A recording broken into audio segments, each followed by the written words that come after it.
À la une de l'actualité, alerte sécheresse activée dans la métropole de Lyon et le département du Rhône. Nos réserves en eau faiblissent. Dans l'Ain, les pisciculteurs, les éleveurs de poissons sont confrontés à la sécheresse depuis plusieurs semaines déjà.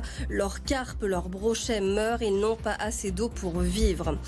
2 réacteurs nouvelle génération vont arriver à la centrale du Bugey. Annonce faite hier par le gouvernement. 2 réacteurs EPR2, plus rapides à construire, plus fiables en termes de sécurité. À Saint-Vulbas, ville où se trouve la centrale, on est ravis de cette nouvelle. Pour l'association Sortir du nucléaire, c'est un coup dur.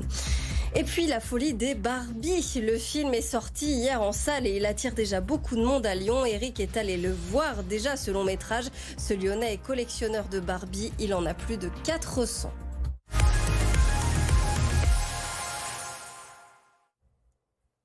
Le département du Rhône et la métropole de Lyon sont en alerte sécheresse. Annonce de la préfecture de région. La pluie de ces dernières semaines, les orages n'auront pas suffi à recharger nos nappes phréatiques. Des mesures de restriction sont donc prises pour tenter d'économiser notre eau. Interdiction d'arroser son jardin la journée. Pas le droit de remplir sa piscine. Pas le droit de laver sa voiture. En cas de non-respect de ces règles, vous risquez une amende pouvant aller jusqu'à 1 500 € pour les particuliers, 7 500 € pour les entreprises. La sécheresse qui se ressent depuis longtemps déjà dans notre région. Nos sols sont secs et nos cours d'eau s'assèchent eux aussi. Dans l'Ain, le secteur de la pisciculture est en grande difficulté. Les éleveurs de poissons voient les populations de carpes, de tanches ou encore de brochets mourir, faute d'eau dans leur bassin. Lucine Olorgue avec Jordan Musica. Il manque 70 cm d'eau dans cet étang situé près de Merlieu, dans la Dombes. La semaine dernière, avec les fortes chaleurs, la moitié des poissons sont morts asphyxiés. Là, on voit encore les cadavres de poissons qui sont déjà bien décomposés. De quelques carpes là, qui sont mortes et dont il reste les cadavres, mais les oiseaux ont déjà quasiment emmené tous les poissons morts. Cette situation n'est pas inédite, mais elle arrive particulièrement tôt dans l'année. Ces poissons étaient élevés là pour être pêchés. Pour la filière piscicole, c'est donc un coup dur. On est vraiment sur des niveaux de production, à mon avis, qui vont être très faibles. Bon, on n'est pas encore aux pêches, mais c'est... ce qu'on peut estimer sur certains étangs, c'est des mortalités qui peuvent aller facilement sur 80, voire même peut-être 100% de mortalité sur certains étangs. Donc on verra ce que ça donne à terme. Mais on s'attend à une très très mauvaise année en termes de production. Depuis plusieurs années déjà, ces pisciculteurs tentent de s'adapter à ces sécheresses. On travaille sur des espèces locales mais qui tiennent mieux l'eau chaude. On va travailler aussi sur la gestion de l'eau pour essayer d'optimiser le remplissage des étangs au mieux, d'entretenir le réseau de fossés qui amène l'eau aux étangs pour être sûr de capter la moindre goutte qui tombe sur le plateau de la Dombe pour l'amener aux étangs. Et puis également bien gérer l'eau dans les chaînes d'étangs en respectant l'ordre des vidanges pour que l'eau ne soit pas gaspillée et qu'on optimise cette ressource. Sur cet étang, un système d'aération a même été installé. Il permet de brasser l'eau et de l'oxygéner, une façon de donner un peu de répit aux poissons qui restent. La centrale du Bugey accueillera bientôt 2 nouveaux réacteurs nucléaires, 2 EPR2, nouvelle génération de réacteurs plus propres et plus sûrs. Le site de Saint-Vulbas a été choisi par le gouvernement dans le cadre du plan de relance du nucléaire civil. Pour la municipalité et les commerçants de la commune, la nouvelle a été plus que bien accueillie. Moins bien forcément par l'association Sortir du nucléaire. Jordan Musica. 4 réacteurs et bientôt 2 de plus. À Saint-Vulbas, la commune où est implantée la centrale du Bugey, habitants et commerçants se réjouissent. Ce chantier titanesque va mobiliser environ 5000 personnes. Une très bonne nouvelle pour l'emploi local. C'est un gros développement pour moi et pour tous ceux qui y habitent. Je pense que tout le monde y gagne un petit peu au niveau du fait qu'il y ait plus de monde qui y passe. On est une commune qui est en développement. Moi, je parle au niveau commerce, local, tout ce qui s'ensuit. Une victoire pour le maire de la commune. Cela fait des années que lui et d'autres élus locaux s'activent pour accueillir ce projet essentiel pour les finances locales. C'est essentiel dans la mesure où c'est la base même des finances qui arrivent à la communauté de communes, qui arrivent aux communes également. On va pérenniser notre côté économique, que ce soit au niveau de la commune de Saint-Vulbas, au niveau de la communauté de communes de la Plaine de l'Ain et également au niveau du département. Pour le collectif Sortir du nucléaire, l'implantation de ces 2 nouveaux réacteurs est dangereuse. C'est un site où il y a déjà des problèmes de refroidissement des réacteurs en saison estivale, que le Rhône va perdre de plus en plus de débit avec le réchauffement climatique et on va entrer en concurrence avec les usages agricoles et même l'alimentation en eau potable de la région lyonnaise. EDF prévoit la mise en service des 2 réacteurs d'ici environ 20 ans. Dans l'actualité également, un homme est décédé sur le chantier du Lyon-Turin. Les faits se sont déroulés hier matin à Saint-Jean-de-Maurienne en Savoie. L'homme de 51 ans manipulait une disqueuse au moment du drame. Pour l'instant, on ne connaît pas les circonstances exactes de cet accident. On rappelle que ce projet de Lyon-Turin, ligne à grande vitesse entre les deux villes, fait polémique depuis son lancement. Certains parlent notamment de scandale environnemental.